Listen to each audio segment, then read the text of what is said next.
আসসালামু আলাইকুম, কেমন আছেন সকলে? আলহামদুলিল্লাহ, আশা করি অনেক অনেক ভালো আছেন। তো আজকে আমি বেসিক্যালি স্টুডিওর বাইরে এই ভিডিওটা নিয়ে চলে আসছি, কারণ ইতিমধ্যে কিন্তু তুফান সিনেমাটা ওটিটি প্ল্যাটফর্মে মুক্তি পাইছে। মুক্তির পর থেকে কিন্তু এই সিনেমাটা এত পরিমাণ ভাইরাসি হইতেছে, সকাল থেকে নয়, গেছে কাল রাত থেকে কিন্তু এত পরিমাণ ভাইরাসি হইতেছে যেটা বলার মতো না।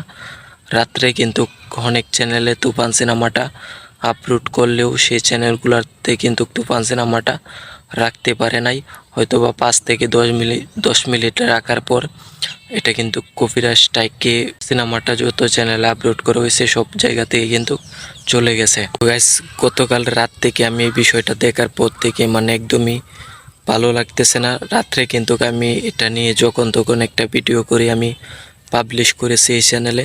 তো আপনারা অবশ্যই দেখেছেন, short video, range video upload করেছি।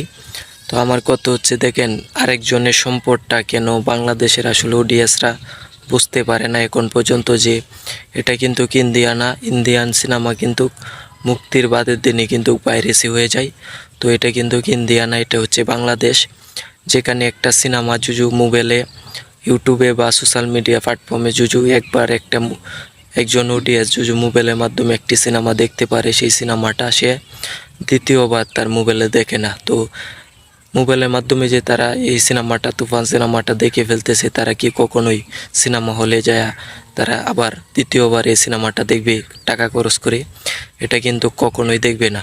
তো আমার কথা হচ্ছে যে বাংলা ইন্ডাস্ট্রির আসলে এটা কিন্তু খারাপ রিজন, কারণ বাংলাদেশের ইতিহাসে সবচেয়ে ভালো সিনেমাটাই কিন্তু মুক্তির ওটিটি প্ল্যাটফর্মে মুক্তির দ্বিতীয় দিনে কিন্তু সিনেমাটি এত পরিমাণ ভাইরাস হয়ে গেছে, যেটা কিন্তু অনেক কষ্টদায়ক একটা বিষয় এবং বেসিক্যালি আমার কাছে অনেক কষ্ট লেগেছে।